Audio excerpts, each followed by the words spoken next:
United party तरफां एहतजाज कयो वियो वञे। जीअं मां तव्हांखे ॿुधाइण हालात कराची जेका ज़िले केमाड़ी जी जेका ज़मीन आहे हक़्स बे 6,200 एकड़ हितां जे DHA जे हवाले करण खिलाफ़ हिते समूरी पट्टी जेका आहे उहा नीलाम करण खिलाफ़ हितां जा ॻोठ आहिनि मक़ामी माण्हू आहिनि उन्हनि खे बेदे करण लाइ उनखे लंड प्लान करण लाइ उन माल हक़ न ॾियण लाइ अॼु एहतजाज कयो पियो वञे। सिंध यूनाइटेड पार्टी सॾ ते ऐं हितां जे ॻोठ जी सॾ ते अॼु एहतजाज कयो पियो वञे। उन एहतजाज कयो पियो वञे जंहिंजो चवणु आहे त हितां जे जेके राउक आहिनि ॻोठ आहिनि उन्हनि खे मालिक हक़ न वञनि उनखे रिलीज़ ॾींदो वञे उनखे सहूलियत ॾिनी वञनि पाणी गैस बिजली स्कूल तइलीम सिहत ॾिनी वञे ऐं उनखे ॾियण बजाए हिते असां वोटर आहियूं सदाईं सां हितां हुन पार्टी खटायूं जेका हीअं हुकूमत में आहे पर हुन हुकूमत असांखे सुख ॾियण बजाए असांजे लॾ प्लान ते मजबूर करे छॾियो आहे। हिते असांजे अबनि ॾाॾनि जूं ज़मीनूं आहिनि हिते पंहिंजा क़दीमी कब्रिस्तान आहिनि उन्हनि खे मसमार कयो पियो वञे ऐं असांजी जबल आहिनि कीमती हिते ग्रेनाइट आहे ॿिया टिया पथर आहिनि हिते जेको सोन जहिड़ा जबल आहिनि हिते वॾा बेदनियात वसीला आहिनि ज़ख़ीरा आहिनि उन्हनि खे तीन वार करे ॿाहिरि मुल्क जूं फॉरेन कंट्री मुल्क जूं जेके आहिनि हिते कारपोरेट आहिनि उन्हनि खे नीलाम कनि पिया। असां हिननि ॻोठाणनि इहो फिलफोर मुतालबो कयो आहे हितां जे आला इक़्तिदारनि खां सुप्रीम कोर्ट ऑफ पाकिस्तान खां ऐं आलमी इदारे इंसाफ़ हक़नि खां हिन फिलफोर मुतालबो कयो आहे त असांखे हितां जे मालिक हक़ न वञनि असांखे ज़िंदगी सुकून ऐं गुज़ारे ॾिनी वञे। ॿी सूरत में असां रोड बि असांजा आहिनि असां रोड बंदि कंदासीं ओसिते रोड बंदि हूंदा ओसिते नेशनल हाईवे बंदि हूंदा जेसिताईं हीअ हुकूमत हितां जा इदारा हीअ जेका ज़मीन ॾिनी आहे DHA खे हवाले कई आहे उहा जेसिताईं वापसि फ़ैसिलो थो वठे तेसिताईं असां जो एहतजाज जारी रहंदो ऐं एहतजाज सिलसिलो हलंदो रहंदो। जी सिंध जे जेका सिंध दुश्मन मनसूब आहे उनखे रद्द करण लाइ तव्हां जमा थिया आहियो त तव्हां आला एवाननि खे तव्हां कहिड़ा पैगाम ॾियणु चाहियो था? साईं असां अर्ज़ु कयूं था त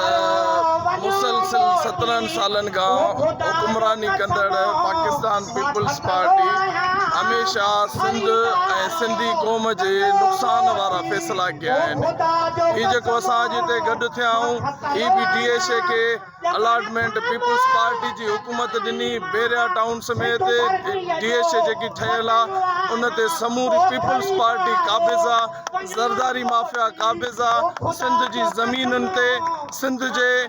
माण्हुनि ते ग़रीब मिसकीन जेके ॻोठ ॾी वेठा आहिनि 40 सालनि खां ही उन्हनि खे थ्रेट पहुचाइनि था। ज़रदारी माफ़िया हर उहो क़दम खयो आहे 18 सालनि में जेका सिंधी क़ौम खे नुक़सानु ॾिनो आहे असां हिन जी मज़म्मत कयूं था। हीअ असांजो अॼु जेको जलसो आहे साईं ज़ैन शाह जी अॻुवाणी में सुभाणे हिते समूरी सिंध गॾु थींदी ज़रदारी जी जेकी प्री प्लानिंग आहे सिंध तबाही वारी उनखे रद्द कयूं था ऐं रद्द करण जे लाइ हर मुमकिन जदोजहद कंदासीं। जी जेको सिंध जूं हीअं हाली जेके ज़मीनूं आहिनि सिंध हुकूमत DHA खे जेको हितां केमाड़ी ज़मीनूं आहिनि 6,200 एकड़ हवाले कयूं आहिनि अॼु उनखे रद्द करण लाइ तव्हां जमा थिया आहियो त इन ते तव्हां छा चवणु आहे? असां सम्झूं था त पीपल्स पार्टी जो 17 साला दौरे हुकुमरानी जेका सिंध ते मसलत आहे उन सिंध जो नक्शो चेंज करे छॾियो आहे। ओवरऑल सिंध जो जेको कश्मीर खां कराची ताईं सिंध खे जेको सो उन्हनि तबाह बर्बाद करे छॾियो आहे। असां सम्झूं था त सिंध जे कहिड़े बि इलाइक़े जूं ज़मीनूं हुजनि उहे कराची खां कश्मीर ताईं कहिड़े बि इलाइक़े जूं ज़मीनूं आहिनि उन ते पीपल्स पार्टी कब्ज़ो करे DHA जे नाले ते फ़ौज खे कॾहिं कंहिं इदारे खे जेको सो अलाट करे पई। इन ई सिलसिले में यूनाइटेड पार्टी सम्झे थी त सिंधी हक़ीक़ी मालिकी यूनाइटेड पार्टी करे सघे थी। सैयद ज़ैन शाह हमेशह जेका मज़लूम क़ौम सां मामलनि ते बीठो आहे असां सम्झूं था त सैयद ज़ैन शाह ई सिंध यूनाइटेड पार्टी इन्हनि मसइलनि जो हल करे सघे थी। हाणे DHA खे असांजी ज़मीन ॾिनी वञे पई DHA खे असांजी ज़मीन ॾिनी वञे पई उहा 6,500 एकड़ आहे त बराए महिरबानी असां ग़रीब आहियूं असांजी ज़मीन ते कब्ज़ो न कयो वञे और अगरि शहीदनि खे ॾियो था त पंजाब सूबे में वञी ॾियो असांजी ज़मीन ते कब्ज़ो ख़तमु करे छॾियो। इहे चवनि था की सिंध जी ज़मीन खपे थी मगर सिंधी असांखे नथा खपनि त बहरहाल असांजो चवणु इहो ई आहे साईं मुराद अली शाह खे कि त बराए महिरबानी अवां जेकी 6,000 एकड़ लिखी ॾिनी कि तव्हां पंहिंजे इलाइक़े में वञी हिननि खे ज़मीन ॾियो असांखे न ॾियो। उन खां बाद में 2000 या 1800 तक़रीबन बेनल टोन में खई हुई इन्हनि पीपरनि खई इन्हनि पीपरनि खे मां ॿुधाइण थो चाहियां त कन खोले ॿुधे बरादरी छा असां तव्हां सैयद आहियो असां सैयदनि जा ग़ुलाम आहियूं पर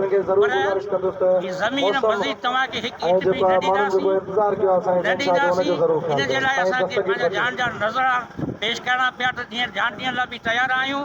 हर हाल में की बि सूरत में ज़मीन न ॾींदासीं जीअं सिंध ॻोठ जेके सदियूं पुराणा आहिनि उतां हज़ारे माण्हुनि खे लॾाइण ऐं कूड़ा वाइदा करणु तव्हांखे घर ॾेई ॾींदासीं अॼु ॾींहं ते सैलाब में जेके माण्हू दरबदर ॿई घर थिया उहे रुलनि पिया उन्हनि जा घर कोन ठहिया सभ खां पहिरीं त ॿधी थियणु खपे सिंधी क़ौमी पार्टियुनि जे लीडरनि में ॿियनि मामलनि ते भले पाण में न थियनि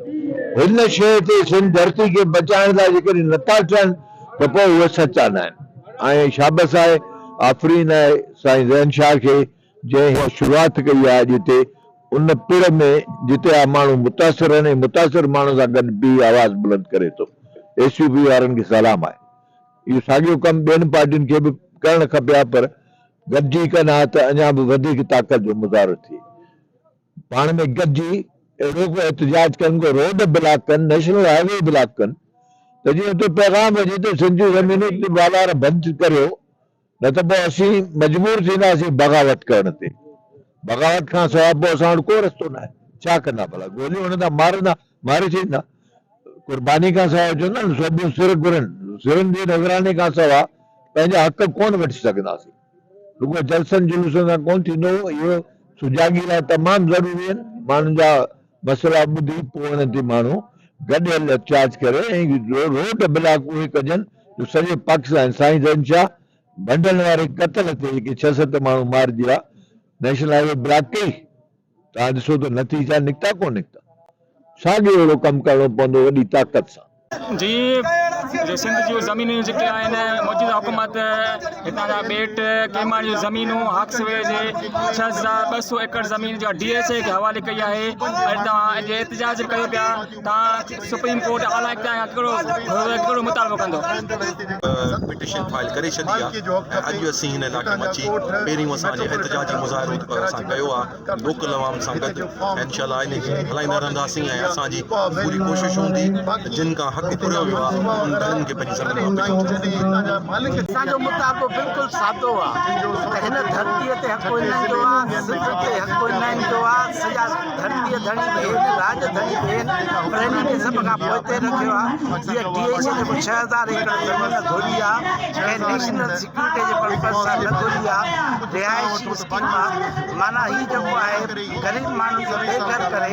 अमीरनि जी अयाशीअ जो सामान पैदा था कनि इन करे उन ज़मीन बि आहे समुंड जे किनारे ते समुंड जे किनारे ते अयाशीअ लाइ ज़मीन खपे ग़रीबनि खे बेघर करे इहो ई मुतालबो आहे त होश खां कमु वठो अकुल खां कमु वठो पंहिंजे धरतीअ धड़नि सां पंहिंजे सिंध जे माण्हुनि सां दुश्मनी न कयो उन्हनि खे बेघर न कयो सिंध जूं ज़मीनूं आहिनि अॻ में हिननि कालपुर फार्मी ज़रिए उन्हनि बि छॾियूं आहिनि ऐं जेको कुझु रेल ज़मीनूं आहिनि केमाड़ी जूं DSA हवाले कयूं पिया तव्हां एहतजाज कयो पिया ऐं तव्हां छा मौक़िफ़ आहे ऐं तव्हां कहिड़ा मुतालबा रखंदा असांजो इहो आहे त पाकिस्तान पीपुल्स पार्टी सरदारी माफ़िया सिंध जो सौदो करे ई इक़्तिदार वठो हुनजे ज़रिए ज़मीनूं ॾियनि पिया पर हिन इलाइक़े में क्यामाड़ी ज़िले में 100 सालनि खां रहाकू माण्हू आहिनि कराची शहर जी मौजूदा जॾहिं आबादी 3 लख हुई पाकिस्तान ठहियो उन वक़्तु बि हिते हुआ हिननि जा वॾा हिते आहे अॼु 2 करोड़ खां मथे थी वई आहे तॾहिं बि हिननि जा वॾा हिते आहिनि हितां जे ज़मीनुनि जो सतू फार्म ॾिनो वञे मालिकाणो हक़ ॾिनो वञे हितां जे घरनि खे फार्म 2 ॾिनो वञे मालिकाणो हक़ ॾिनो वञे त जीअं हितां जे सिंधियुनि सां इंसाफ़ थिए ग़ैर मुल्कियुनि खे क्लेम मिली विया ग़ैर सूबाइनि खे हिते जूं कच्चूं आबादियूं कब्ज़ानी खे पका थी विया पर हितां जी मुस्तक़िल आबादियुनि खे खां ज़मीन पूरी पइजे उन्हनि जी मदद लाइ एहतजाज में अॻुवाननि ऐं कारकुननि आम शहर ॻाल्हि ॿोल ॿुधी इन चयो त सिंध हुकूमत जेका DSA खे ज़मीन ॾिनी आहे विक्रो कई आहे नीलाम कई आहे उनखे रद्द कयूं था हिननि पैगाम में त फुल हितां ॻोठाणनि खे मालिकी हक़ ॾेई उनखे जेके रिलीज़ आहिनि उनखे मालिक ॾिना वञनि ऐं हिन जा पका हक़ रिलीज़ ॾिनो वञे जीअं हितां जा ॻोठाणा आहिनि पंहिंजी ख़ुशगवार ज़िंदगी गुज़ारे सघनि ऐं हिन जेको हिन फ़ैसिलो कयो आहे त नीलामी कया आहे हिन खे फुल रद्द करण जो मुतालबो कयो आहे।